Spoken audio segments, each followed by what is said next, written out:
Vamos a esperar un minutito y ya empezamos, ¿no? Porque para... Sí, doctor. Es sábado y por la mañana.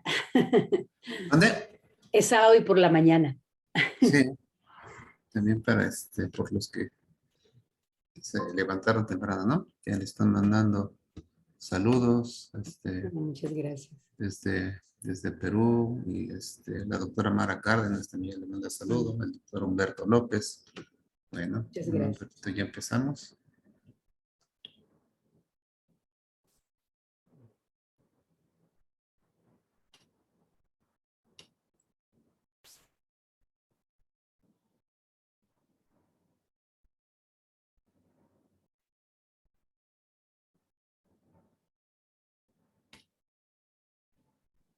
Bueno, yo creo que ya vamos empezando.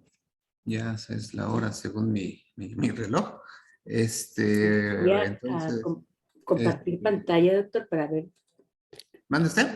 Te voy a compartir pantalla. A ver. Ah, sí. Ok, ya, listo. Bueno, me voy a permitir presentar a la ponente, que bueno, casi no necesita presentación, es muy conocida en el medio. La doctora Isabel Alvarado Cabrero, es jefa del Servicio de Patología del Hospital de Oncología Centro Médico Nacional Siglo XXI del IMSS. Es expresidenta de la Asociación Mexicana de Patólogos, presidenta de la Sociedad de Ginecopatología Latinoamericana, Aris Estela, presidenta académica de la Sociedad Latinoamericana de Patología, exmiembro de la Comisión Nacional de Arbitraje Médico, CONAMED, es investigador asociado del IMSS, es miembro del Sistema Nacional de Ciencia y Tecnología nivel 2, es vocal del Comité Nacional de Investigación del Instituto Mexicano del Seguro Social, hizo su subespecialidad en patología ginecológica y urinaria en el Hospital de Massachusetts en Boston y una subespecialidad en patología mamaria en el Armed Forces Institute of Pathology, AFIP, Washington, D.C., y una subespecialidad en neuropatología en el Emory University Hospital en Atlanta, Georgia. Además, tiene un doctorado en alta dirección. Es profesor del área de residencias en el Hospital Siglo XXI. Y bueno, tiene más de 100 artículos publicados y entre otras cosas, ¿no? Entonces, nosotros como Colegio de Patólogos nos sentimos muy honrados tenerla a ella el día de hoy, que nos va a dar una plática muy interesante. Tengo que comentar también de que además de patólogos, nos han pedido la inscripción algunos biólogos, imagenólogos, porque es pues por el interés que ha dado esta plática.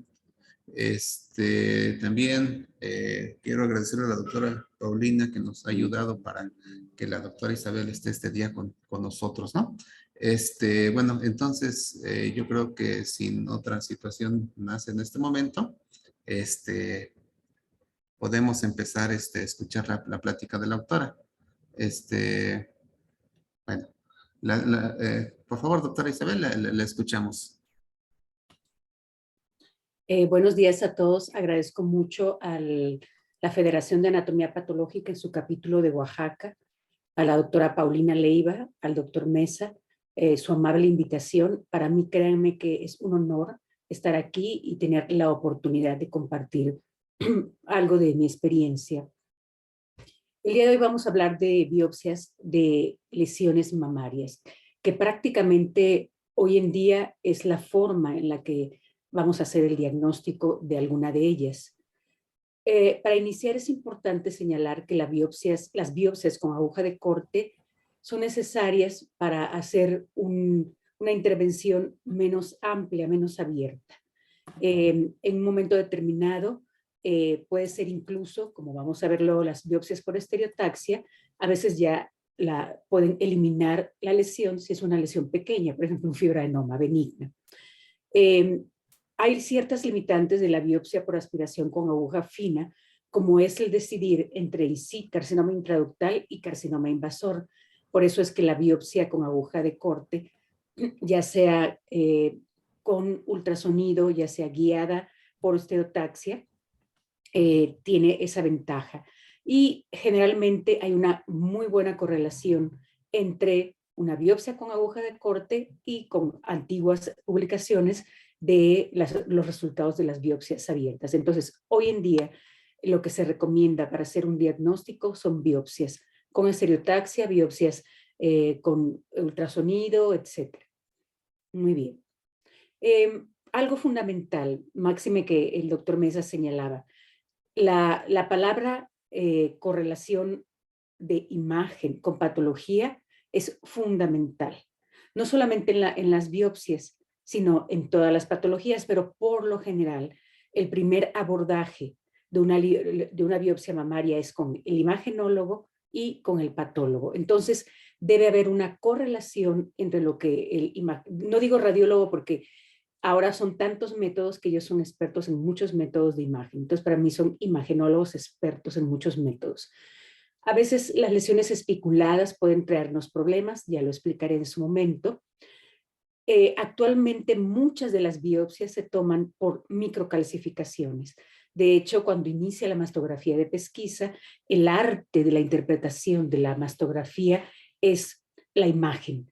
Y por lo tanto, lo que nosotros vamos a ver en la biopsia. Alerta, y este es un foco de alerta que ya lo he señalado. Si no hay correlación entre lo que observó el imaginólogo experto en mama y lo que nosotros observamos en la biopsia. La falta de correlación es un problema grave, entonces ahí lo que se requiere es una muy buena comunicación con nuestros compañeros de imagen. Ya lo señalaba yo, se incrementaron de forma notable las biopsias en virtud de las mastografías de pesquisa. ¿Por qué?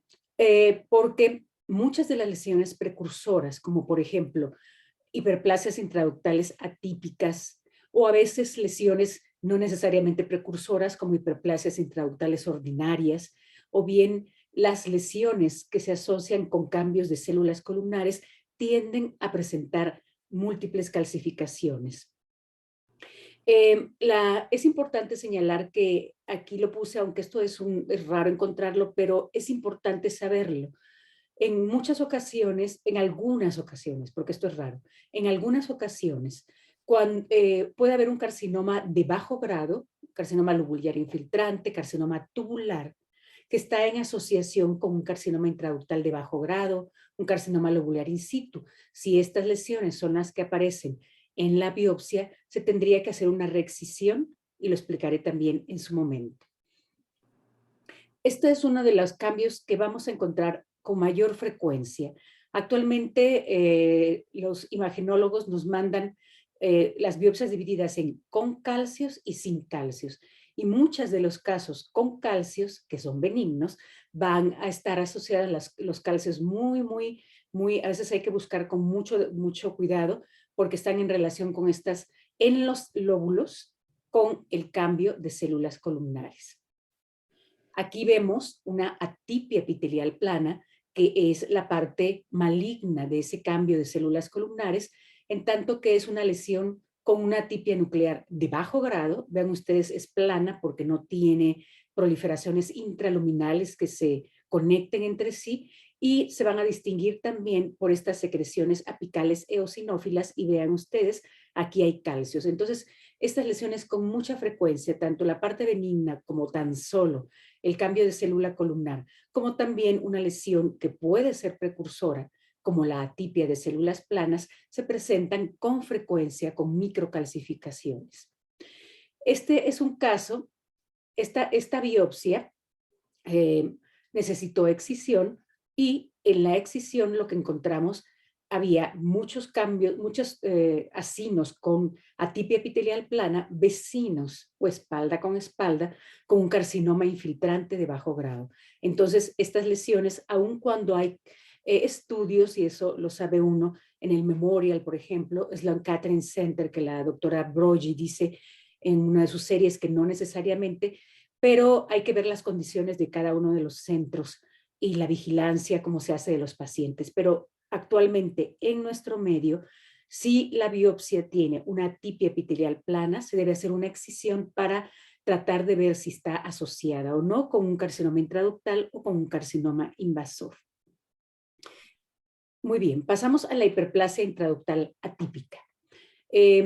Las lesiones proliferativas intraductales siguen siendo un problema de subjetividad, de variabilidad inter e intraobservador. Entonces, estas lesiones pueden ser una lesión que precede a un carcinoma intraductal o a un carcinoma invasor.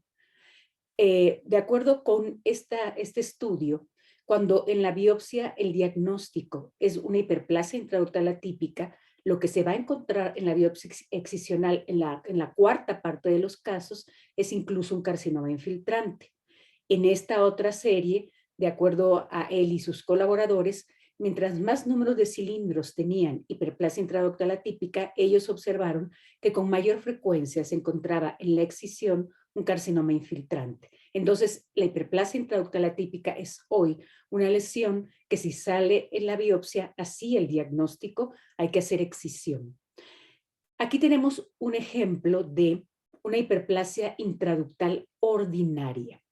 Esto es lo que comúnmente, y lo vuelvo a repetir, vamos a encontrar en las biopsias. Lesiones precursoras, microcalcificaciones asociadas a las mismas, carcinoma intraductal de bajo grado, etcétera, y que nos va a dar generalmente problemas. Para recordar, esta es una hiperplasia intraductal ordinaria.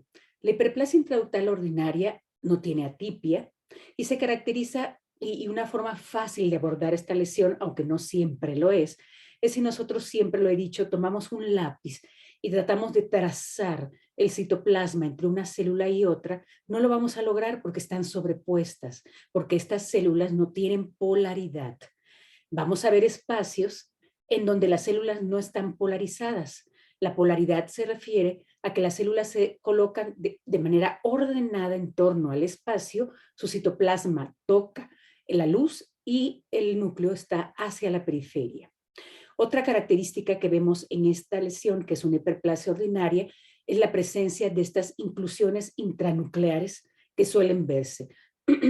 No son estos cambios no son patognomónicos, pero ayudan en el diagnóstico.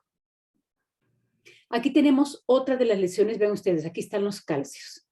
Con aguja de corte fueron biopsiadas por la presencia de calcios, pero vemos que aquí, aunque ya hay cierta monotonía de la célula, y aquí vemos cierta polaridad celular, pues prácticamente los espacios son irregulares, los espacios son diferentes entre sí. Vean acá, no hay proliferación entre las paredes de los acinos o de los conductos. Esto también es un caso de hiperplasia intraductal atípica, que el motivo de la biopsia fueron, aquí lo vemos, las calcificaciones. La hiperplasia intraductal atípica, sin hallazgo de carcinoma en la biopsia excisional, según algunos autores, cuando dos focos de la misma están en la biopsia con aguja de corte. Y de acuerdo con otros autores, cuando hay 4 focos en el mismo cilindro o varios consecutivos, hasta en el 80% de los casos o más puede presentarse una lesión de mayor grado. Para hacerlo más específico, hoy en día, vuelvo a repetir, hiperplasia intraductal atípica presente en una biopsia amerita una excisión. Hay casos, por ejemplo, esta biopsia. Vean ustedes, fueron 6 cilindros. La lesión, las biopsias fueron enviadas por calcios. Y algo muy importante, lo único que vimos en uno de los cilindros es esto. Pero vemos aquí que la atipia es una atipia más allá de bajo grado, es una atipia que se observa, una atipia que es cuando menos grado 2. Y vamos a recordar que la atipia problemática entre una hiperplasia intraductal y un carcinoma intraductal es la de bajo grado. Si nosotros tenemos una lesión, aunque sea un solo foco, cuyo grado es 2 o más, hay que ver qué pasa. Aquí, ¿qué hicimos? Y siempre hay que hacerlo, sobre todo cuando en las micros están probadas están probadas incluso por imagen de los cilindros que están presentes en los mismos, hay que hacer recortes. Y vean ustedes, al hacer recortes, lo que apareció en esta biopsia. un carcinoma intraductal grado 2 ya, y los parámetros para esa problemática de diagnóstico diferencial es para las lesiones de bajo grado. Cuando la lesión tiene un grado 2 y menos cuando tiene un grado 3, no necesitamos que sean 2 conductos, que si el tamaño de 2 a 3 milímetros es para lesiones con bajo grado nuclear. Vean ustedes esta mastografía con calcificaciones numerosas. Generalmente, cuando hay calcificaciones numerosas o algunas gruesas que el doctor Laszlo Tabar llama como casting type, que significa que es como un yeso cuando alguien se fractura. Bueno, algunos nos operan, como a mí. ¿Y a qué se debe esa calcificación del comedocarcinoma? Se debe a lo siguiente. La comedonecrosis, como vemos aquí, la necrosis se pega a las paredes de los conductos y posteriormente se calcifica. Hay que recordar que la glándula mamaria, en términos generales, está dividida en 20 segmentos, en donde la punta de cada segmento termina en los conductos galactóforos principales y hacia la base tenemos los lóbulos y las uniones terminales ductolobulares, donde se originan la gran mayoría de los carcinomas. Entonces, el carcinoma ductal in situ de alto grado viaja de manera continua a través de todos los conductos y cuando se calcifica esto, va trazando en la imagen esas calcificaciones gruesas. Aquí podemos ver la definición de un carcinoma intraductal grado 3 de tipo comedociano, que es un grado nuclear alto más la comedonecrosis. Si tenemos un conducto con necrosis y una atipia nuclear de bajo grado, de acuerdo con los criterios de Van Nuys, sube a grado 2. Pero para decir comedociano necesitamos un grado 3. Las necrosis pueden verse incluso, generalmente no en este grado, pueden verse incluso asociadas a lesiones benignas. O sea, la necrosis per se no es un dato de malignidad. Cuando en la biopsia el resultado es carcinoma intraductal, ¿qué pasa en la excisión? De acuerdo a esta serie, del 10 al 38% de las excisiones muestran ya en las zonas adyacentes un carcinoma invasor. El carcinoma intraductal extenso, si hay varios cilindros con el mismo, dicen algunos autores que es mayor la posibilidad de tener positividad en los márgenes cuando la resección es parcial. Otros factores que predicen posibilidad de márgenes positivos cuando la cirugía va a ser conservadora es el alto grado nuclear, patrón sólido y comedonecrosis. En una palabra, el carcinoma de tipo comedociano o los carcinomas intraductales de alto grado. Pasamos a la neoplasia lobulillar. En el año 2018 sale el libro de la TNM, fantástico, porque es la primera vez que se hace en un libro de tapificación la correlación con hallazgos morfológicos y de moleculares, sobre todo en el caso de la mama, por ejemplo, en donde hay cambio de estadio cuando las neoplasias son de bajo grado, son RE positivas y un oncotype con un riesgo de recurrencia bajo. Pero, ¿qué sucedió de malo? Podríamos decir que nos hizo pensar que en la octava edición se dijo que el carcinoma lobulillar in situ es una lesión benigna, lo cual dio lugar a que muchos patólogos de muchos sitios dijeran, espera un momento, el carcinoma lobulillar in situ no necesariamente es una lesión benigna. Ahora voy a explicar por qué. Cuando el carcinoma lobulillar in situ es un hallazgo, por ejemplo, el radiólogo nos dice, lo que estoy observando son calcios múltiples, los excinde, y lo que nosotros observamos son esta lesión benigna muy común que se calcifica, como son las adenosis esclerosantes, y en un cilindro sale un foco de neoplasia lobulillar convencional, y se tiene que la correlación entre la imagen y la biopsia es perfecta, entonces es un hallazgo, pero no siempre, y lo voy a mostrar. ¿Cuáles tipos de carcinomas lobulillares in situ no deben considerarse como un hallazgo? Y si aparece solamente eso en la biopsia, debe ser excindida. Los carcinomas lobulillares in situ sobre todo que son pleomórficos, el carcinoma lobular in situ, que tiene cambios apocrinos, y los carcinomas lobulares in situ, sí, como lo oyen, que pueden tener necrosis. Vean ustedes este foco.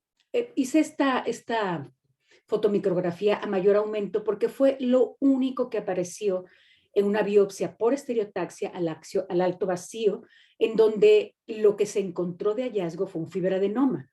En uno de los fragmentos apareció la correlación entre la imagen y lo que encontramos fue la adecuada, por lo tanto, ese foco es un hallazgo, pero no siempre es así la interpretación. Vean ustedes esto. Este ejemplo para mí es muy bonito porque es cuando aprendí que en los archivos, antes de que se describen, bueno, no fue aquí, fue mucho tiempo atrás, por fortuna, cuando en los archivos se descubren entidades llamadas con otros nombres y que se les da otra clasificación, no es por un error previo, es porque el conocimiento va avanzando. La doctora Tania Tavasoli, quien fue mi maestra en las Fuerzas Armadas, nos preguntó o nos pidió a un grupo de patólogos dedicados a la mama en todo el mundo, y ahorita lo digo porque exalto lo de en todo el mundo, buscar lesiones que parecían, esta lesión estaba como un carcinoma intraductal de bajo grado con comedonecrosis, es decir, calificaría como un grado 2. Pero si nosotros observamos con cuidado, ya desde esta magnificación, las células son pequeñas y de aspecto plasmocitoide. Aquí lo podemos ver perfecto. Es entonces esta disparidad entre una necrosis central y una célula cuya morfología recuerda a un carcinoma lobulillar, lo que nos hace sospechar que eso no es un carcinoma intraductal, sino un carcinoma lobulillar. Y como esto tiene connotaciones terapéuticas, entonces hay que hacer inmunohistoquímica cuando el caso lo amerita, con las ecaderinas, si son negativas, entonces llegamos a la conclusión que se trata de esos casos raros de carcinoma lobulillar in situ con necrosis de tipo comedociano que pueden manifestarse con calcios en los estudios de imagen. Aquí, les decía yo, participamos personas de muchos lados del mundo y se encontraron 18 casos.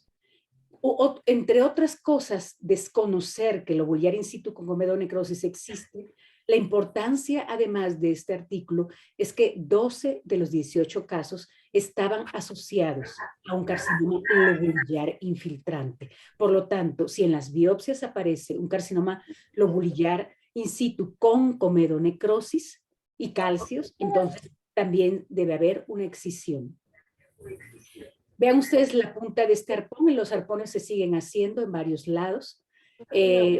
Aquí atravesó una lesión que no era, hay que tener cuidado con eso, es un fibroadenoma, pero está cerca de estos múltiples focos de calcificación que, bueno, cuando uno vio la imagen, dijo uno, pues esto va a ser un carcinoma ductal in situ con comedonecrosis. Pero bueno, la imagen que observamos en alrededor de 10 casos, y bueno, ya eso fue hace años, al día de hoy hemos observado muchos más, fue de una neoplasia con varias células de aspecto plasmocitoide, algunas incluso con vacuolas intracitoplásmicas y necrosis comedociana.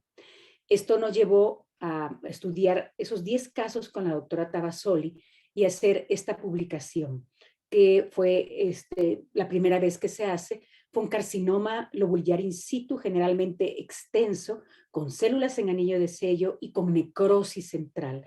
También hay que excindirlos. Entonces, antes de pasar a otro tipo de lesiones, carcinoma lobulillar in situ pleomórfico, carcinoma lobulillar in situ con comedonecrosis y carcinoma lobulillar in situ en una lesión con una correlación no buena, hay que tomar en cuenta y estudiar más a la paciente a ver qué pasa.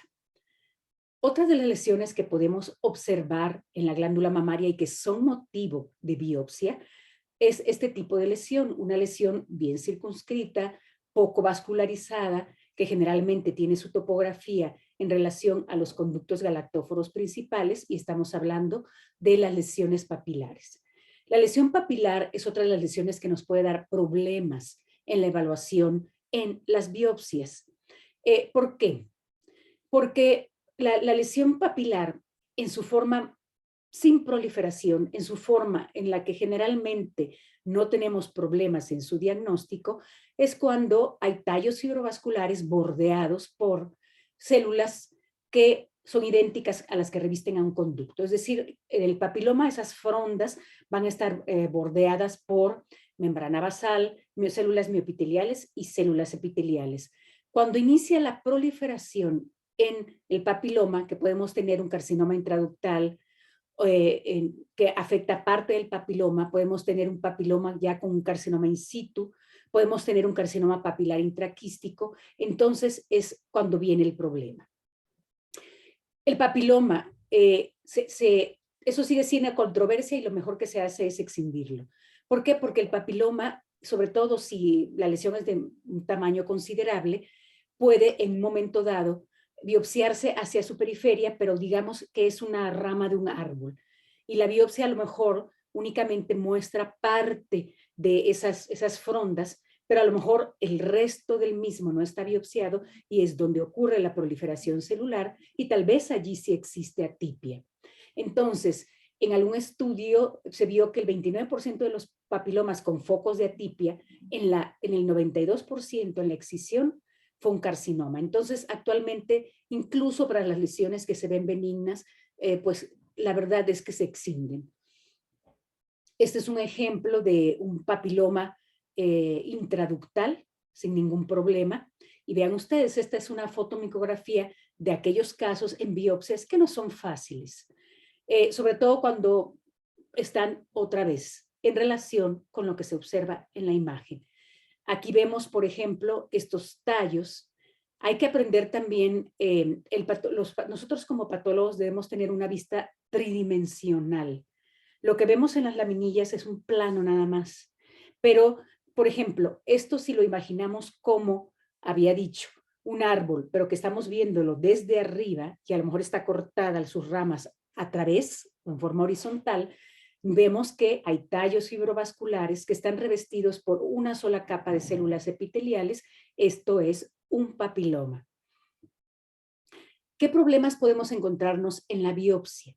Los papilomas pueden ser esclerosantes y entonces ahí sí tenemos problemas para la evaluación. Por ejemplo, si nosotros llegamos a ver una biopsia de este tipo, es fácil confundirnos con un carcinoma infiltrante, porque vean ustedes cómo la esclerosis de esta lesión, que aquí podemos ver que es un papiloma, está atrapando anillos de células de tal suerte que da el aspecto como de una neoplasia infiltrante.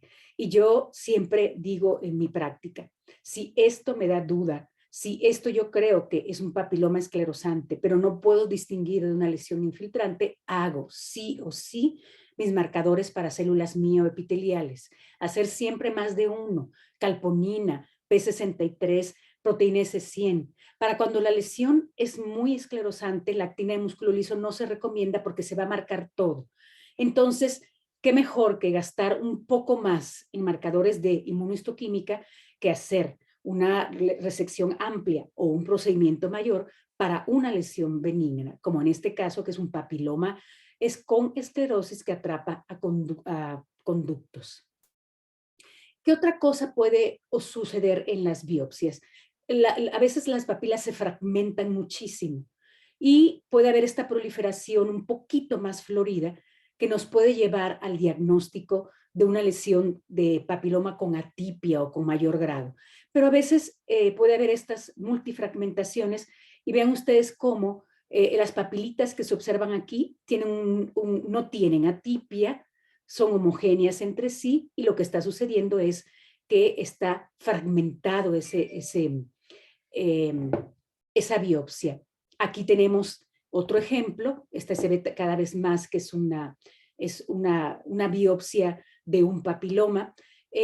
Hace 2 días tuve en mi práctica una lesión que se veía maligna.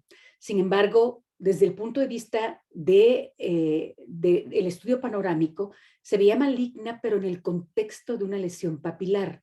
Entonces, ¿qué hago en ese caso? Si no logro discernir si es in situ o invasor, lo pongo, lo comento. es un carcinoma papilar, probable carcinoma papilar, comentario, se requiere hacer marcadores para células mioepiteliales, porque como el corte es transverso, no sé si lo que está atrapado allí es una lesión in situ o ya es un carcinoma invasor originado a partir de una lesión papilar. Entonces, se vale hacerlo.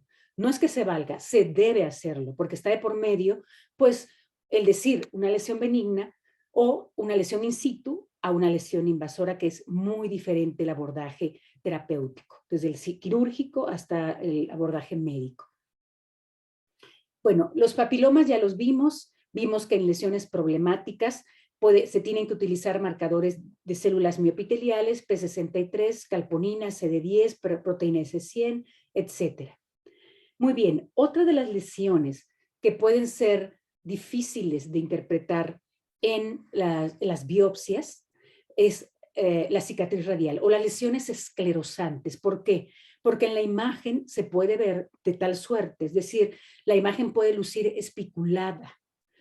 Toda imagen espiculada debe excindirse, porque es muy, muy difícil en un momento dado que en la imagen se pueda decir, esto es una cicatriz radial, esto es una lesión esclerosante compleja o esto es un carcinoma infiltrante. Entonces hay que excindirlo. De acuerdo con esta publicación, el carcinoma intraductal o carcinoma invasor pueden involucrar a una cicatriz radial hasta en el 34% de los casos. Ahora explico. Vean ustedes, esta es una biopsia de una cicatriz radial que no tiene problema. Es una cicatriz radial joven.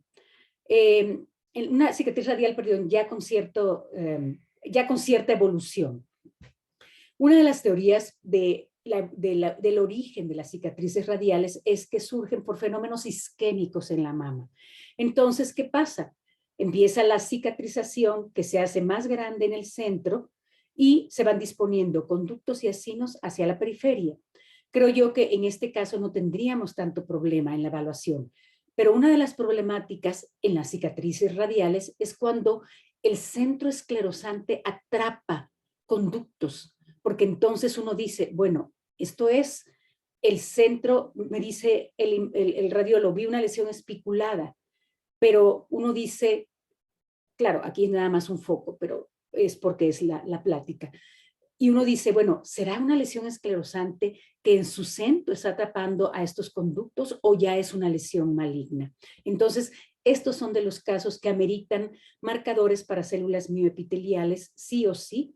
Si para nosotros es muy difícil o es imposible hacer el diferencial entre un carcinoma ya infiltrante y una lesión benigna de tipo esclerosante que atrapa túbulos en su porción central. Este es un trabajo que es una fotomicrografía del trabajo que hice cuando mi entrenamiento con la doctora Tabasoli, que fue neoplasias malignas que involucran a las cicatrices radiales. Entonces vean ustedes también qué puede pasar con una lesión esclerosante. Esta es la lesión esclerosante, pero hacia la periferia están conductos y acinos. Y como hay acinos, entonces también puede haber neoplasia maligna. Entonces este es una lesión de un carcinoma intraductal asociado a calcios que estuvo o se originó en el contexto de una cicatriz radial. Esto seguramente el BIRATS fue 5 porque tenemos una lesión que da lugar a distorsión del parénquima más calcios, casi las microcalcificaciones con distorsión generalmente puede existir sin una lesión invasora, pero la mayor parte de las veces que vemos muchos calcios con distorsión del parénquima, se trata de una lesión invasora. La mayoría de las veces, no siempre. Entonces, también hay que tomar en cuenta esto. Si se nos dice, la lesión es espiculada, la lesión tiene un BIRAT 5, pero la biopsia solo llegó aquí. La biopsia tomó zona esclerosante y entonces nosotros decimos, es esclerosis y el imagenólogo dice, es que es un BIRAT 5, entonces volver a la paciente, volver a la imagen, porque puede ser que toda esta parte periférica que ya tiene un carcinoma no fue biopsiada. Y bueno, esto es lo que tenemos que evitar. Aquí creo que la mayoría vemos claramente que es una lesión de bajo grado que de manera irregular o de manera desordenada infiltra el parénquima, pero igual, estas son las lesiones de bajo grado que se extendieron por calcios, aquí los vemos, y que si nos es difícil de definir si es un carcinoma de bajo grado o una lesión de estas esclerosantes que atrapa conductos, hacer inmunohistoquímica. En esta serie, la cicatriz radial y la lesión esclerosante compleja en la excisión, hasta el 12% de los casos se tuvo una lesión invasora. Muy bien, pasamos a otro tema que puede ser de gran dificultad en las biopsias. Cuando nos dicen biopsia con aguja de corte, ya estamos preparados para ver nuestros cilindros en el microscopio. Bueno, para mí siempre es un reto y una emoción. Y claro, una preocupación para verlo bien. Uno pone las 3, 4 primeras laminillas y encuentra un fibroadenoma, entonces ya descansa. Ahora, esto no acaba hasta acaba. Si son 12 cilindros, a lo mejor en el número 11 o 12 está la lesión. Pero bueno, la mayor parte de las veces un fibroadenoma es fácil de distinguir desde la imagen hasta una biopsia con aguja de corte. Pero la lesión fibroepitelial que se aleja de las características propias de un fibroadenoma, entonces son las que nos pueden tener, en las que podemos tener problemas. Una lesión fibroepitelial puede tener un espectro amplio, porque puede ser un fibroadenoma. Ahora bien, el fibroadenoma puede ser juvenil. Las pacientes muy jóvenes hay que tener mucho cuidado con la interpretación de este tipo de lesiones, porque a veces pueden verse con hiperplasias ordinarias muy floridas e interpretarse como lesiones malignas. Es muy difícil establecer cuando la lesión es un filoides o un fibroadenoma. Si eso es el caso, uno puede poner lesión fibroepitelial a descartar en la excisión un fibroadenoma versus un tumor filoides benigno o limítrofe. Hay tumores filoides malignos que la biopsia aquí puede ser que nada más nos dé lugar a una proliferación fusocelular de bajo grado, que puede ser que se trate de una lesión de tipo filoides o un carcinoma metaplásico. Pero, repito, para eso también está la imagen y vamos a correlacionar. Aquí tenemos este caso en donde, vean ustedes cómo hay un nódulo aquí, pero hay otro acá. Este nódulo resultó, esta paciente tuvo 2 sets de biopsias, el nódulo A y el nódulo B.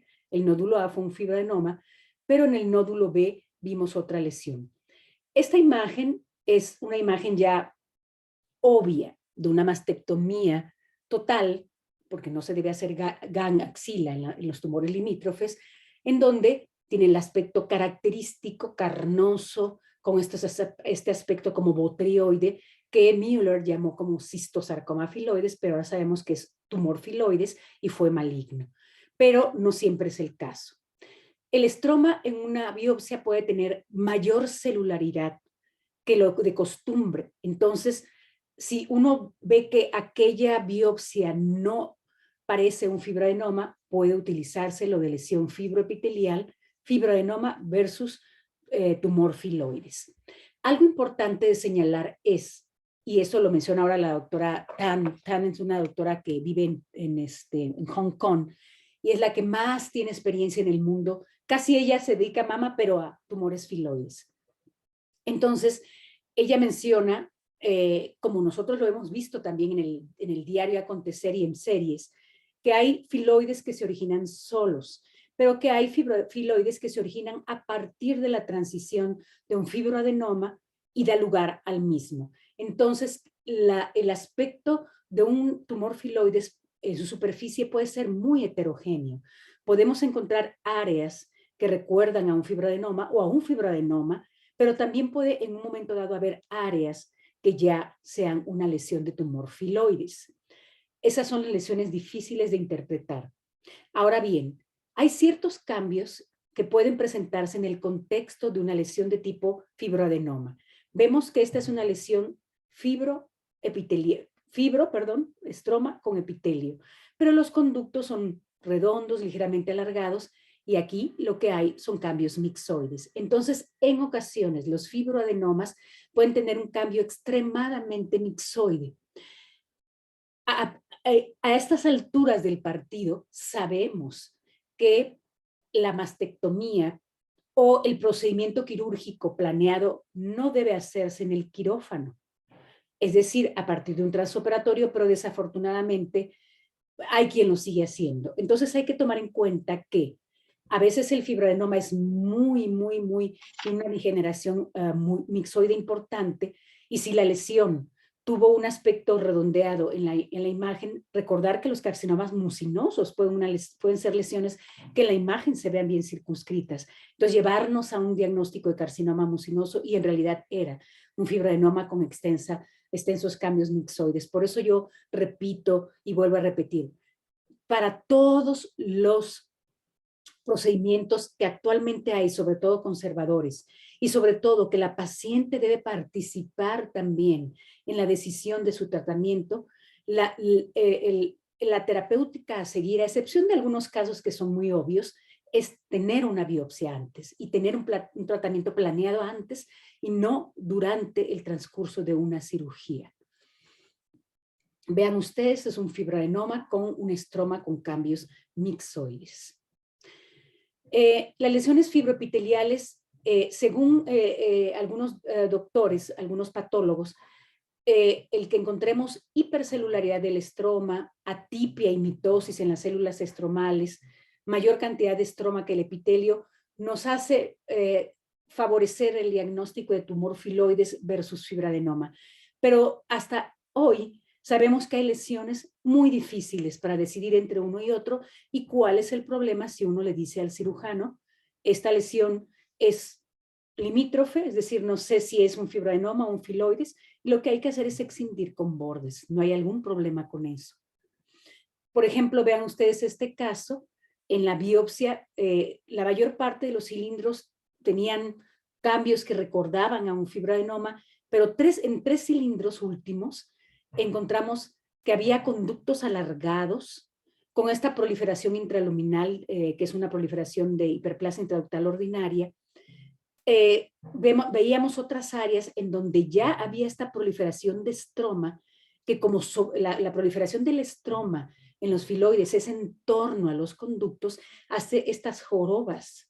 Entonces comentamos, es una lesión que pudiera ser un filoides, y en efecto en la excisión fue un tumor filoides, y se mencionan algunos autores que en el tumor filoides es más común la hiperplasia intraductal ordinaria que en los fibroadenomas. Pero como les digo, si la lesión es muy difícil, ponemos el comentario que ya les comenté, perdón, el comentario que ya les hice, y se tendrá que excindir la lesión. Bueno, esta es una lesión rara de encontrar, pero lo raro no quiere decir que no exista, de manera que yo siempre como considero que nuestra mente es como un software que le metemos información, y tenemos que estar pendientes porque puede suceder.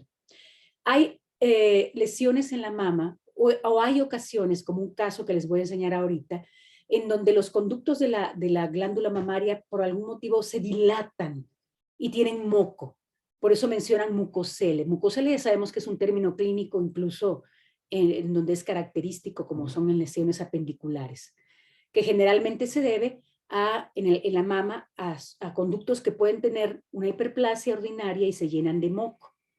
Entonces, hay que tener cuidado con estas lesiones, porque en este estudio se reportó que el 30% de las lesiones que se denominaron como mucoceles en la reexcisión fueron carcinomas mucinosos, pero también puede ocurrir lo contrario.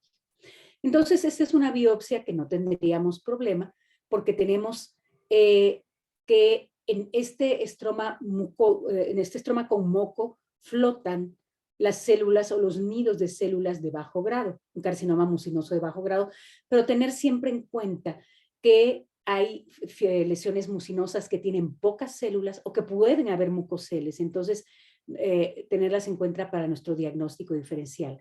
Esto es otro ejemplo característico de un carcinoma mucinoso, que suelen, pues, bueno, el carcinoma mucinoso generalmente es de bajo grado.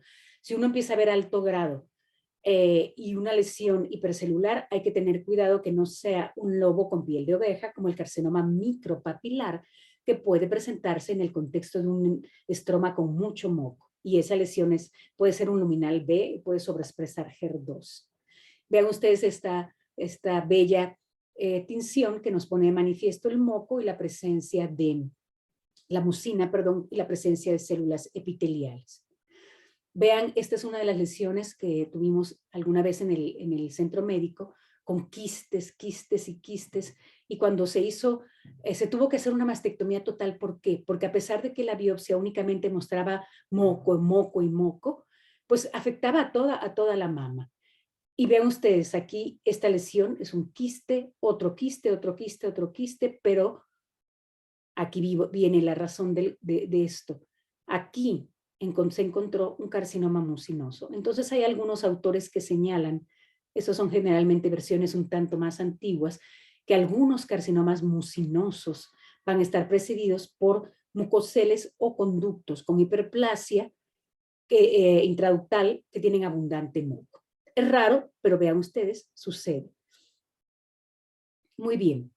¿Qué lesiones entonces requieren reexcisión? La atipia epitelial plana, las hiperplasias intraductales con atipia, el carcinoma lobular in situ florido con comedonecrosis, lobular in situ pleomórfico, las lesiones de tipo papiloma, sobre todo cuando encontramos proliferación epitelial, las lesiones de cicatriz radial cuando son complejas, la lesión fibroepitelial en la que no podemos decidir si es un fibroadenoma o un tumor filoides, y estas lesiones en las que tampoco podemos decidir si es un mucocele o un carcinoma mucinoso de bajo grado. Tener en cuenta, ya está casi Sam de las últimas partes de la plática, a las lesiones benignas que simulan cáncer. Yo lo repetiré al cansancio, y los que han sido mis alumnos, como los que no, dirán, lo sigo diciendo, y lo sigo diciendo, porque eso es casi un axioma que debe tener el patólogo. Un patólogo, sea oncólogo o no, un patólogo en general, cuando veo una lesión que es neoplásica, la primera pregunta que debo hacerme es benigna o maligna, o no necesariamente neoplásica, pseudoinvasora. ¿Es benigno o maligno? Es la pregunta crucial y la más difícil de hacer. Entonces, debemos de tomar en cuenta ese gran capítulo de lesiones de la glándula mamaria que simulan una neoplasia maligna. Dentro de ellas, de manera característica, tenemos a la adenosis esclerosante.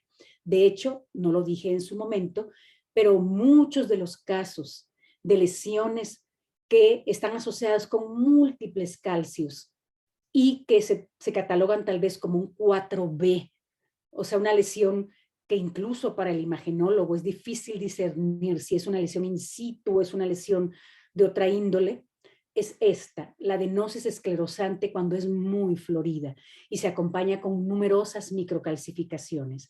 ¿Qué nos puede ayudar al diagnóstico cuando en el estudio panorámico vemos que a pesar de la proliferación que hay de acinos, tienden a presentar este aspecto lobulado?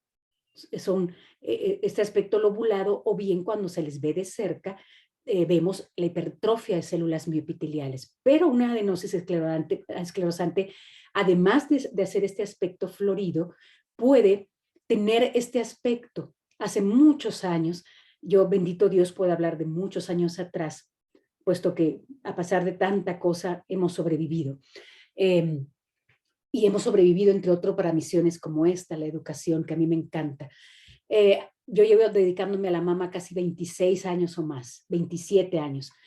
Hace 27 años decíamos, no, bueno, casi todas las lesiones que se colocan en tiro al blanco corresponden a una neoplasia maligna. Hoy sabemos que no, que la adenosis esclerosante puede, como en este caso, perfectamente disponerse en tiro al blanco en torno a conductos no proliferativos. Esa es una adenosis esclerosante, que la adenosis esclerosante puede disponerse en la mama alrededor de nervios. Entonces, si vemos unas biopsias en donde da la casualidad que encontramos una gran proliferación, y esto es una biopsia, y una biopsia como esta, en donde la lesión decidió colocarse en torno a un conducto, pues entonces nuestra probabilidad de error aumenta. Entonces, si nosotros vemos con detenimiento, estos túbulos son acinos, no hay proliferación intraluminal, y si lo vemos con más detenimiento, tienen célula mioepitelial. Y si no vemos la célula mioepitelial y no estamos seguros, hacemos calponina, P63, proteína S100, CD10, más de un anticuerpo. ¿Por qué? Esto ya está bien documentado en la literatura. ¿Qué tal si hacemos uno? Decidimos que la calponina y nos sale negativa. ¿Es maligno? No. La regla es que cuando menos hay que hacer cuando menos 2 marcadores para células mioepiteliales. Vean ustedes, esto sí es un carcinoma. Aquí está el conducto y no nada más los lobulillares, como lo explica el caso aquí, la foto, la imagen, el lobulillar es el que más se tiende esta disposición en tiro al blanco. Pero vean ustedes cómo fácilmente también un carcinoma ductal de bajo grado, como es este caso, puede también disponerse de esta forma.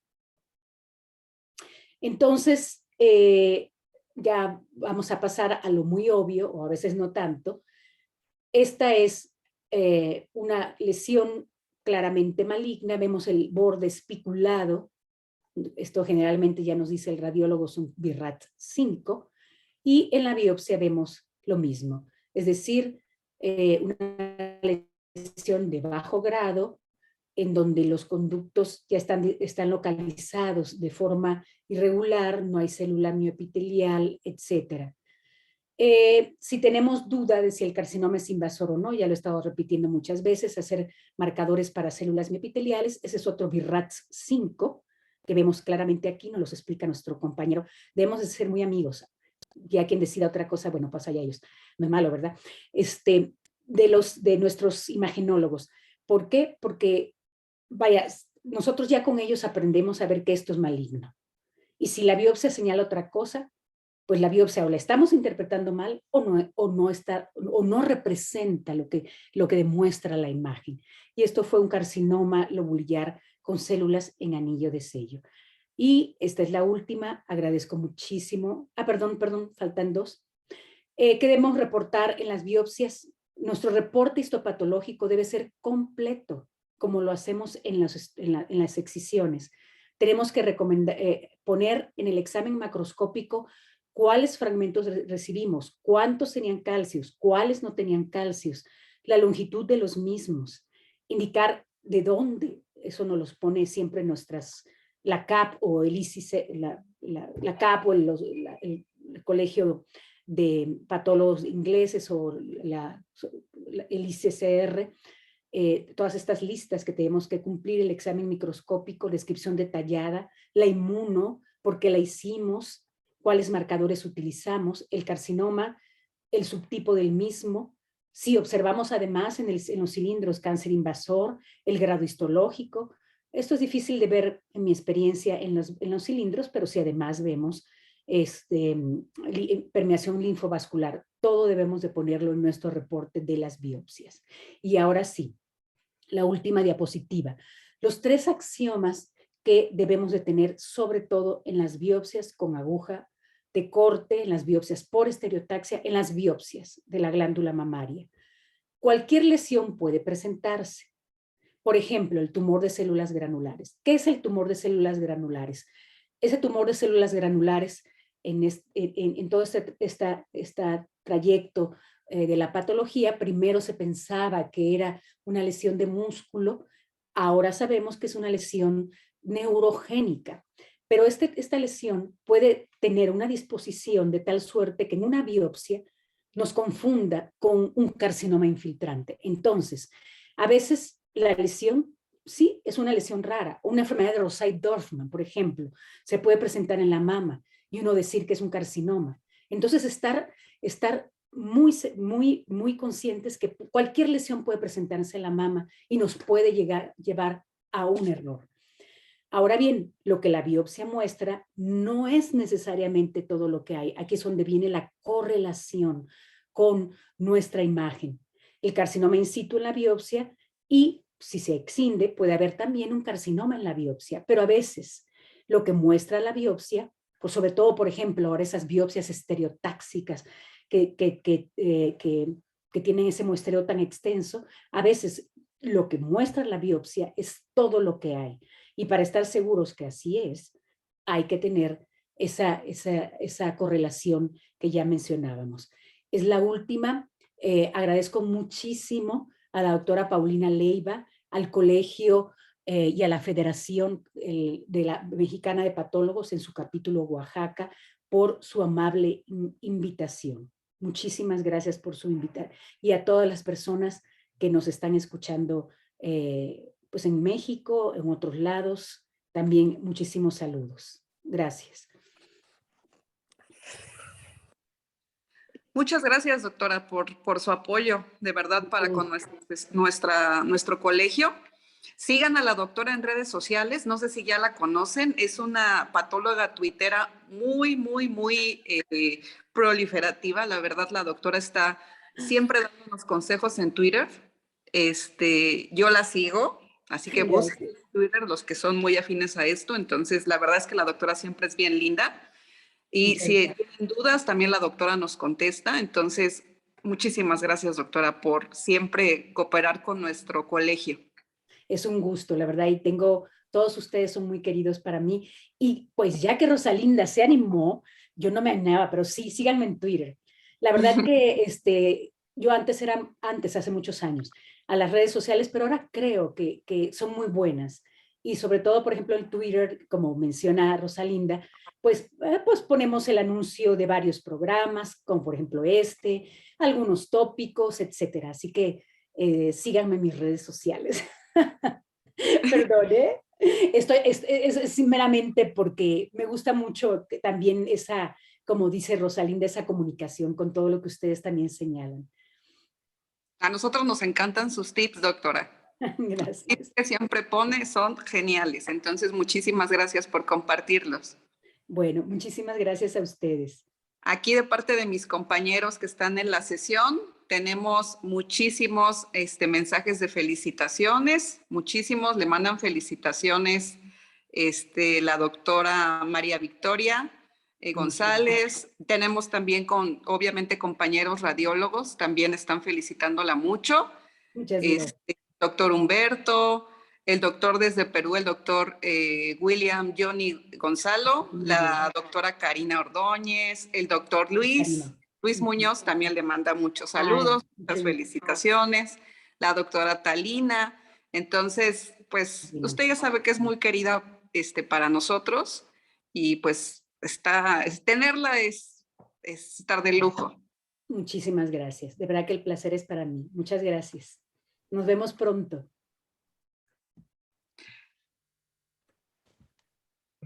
Hola, Luis. Hola. Un abrazote. Muchas gracias por estar Igualmente, aquí. Igualmente, enorme, fantástico y sobre todo de un enorme valor educativo y aplicación práctica. Muchísimas gracias. Muchas gracias, Luis. Bye, bye. Bien, procuré hablar muy bien el español, Luis. Espero no haya yo cometido algún error, porque Luis es de una gramática pura. Pero he aprendido con los años a no ser sangrón y a corregirle la plana a nadie. Finalmente, el idioma es un organismo vivo y acaba por modificarse, a veces en contra de los puristas. Yo no lo soy, pero bueno, sí me gusta un poquito el tema, ¿no? Así que, además, este año, el mes que viene, se celebran los 500 años, creo que del nacimiento de el primer gramático de nuestra lengua, Antonio de Nebrija, que era pues el primero que escribió una gramática de nuestro idioma en la historia, personaje interesante, así que bueno, aprovecho para recordar efemérides. Muchas gracias, claro que hasta pronto. Sí. Muchas gracias, hasta pronto. Ay. Muchas gracias a todos. Gracias a todos. Gracias, estupendo. Humberto, buenos días. Bueno, muchas gracias, doctora, muchas gracias a todos los participantes. Tuvimos una muy importante asistencia.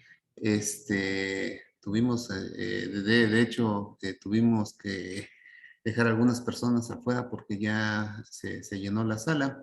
Estaremos enviando las constancias en esta semana. Por favor, les agradecemos a todos su atención y nos estamos viendo. Saludos a todos. Hasta luego.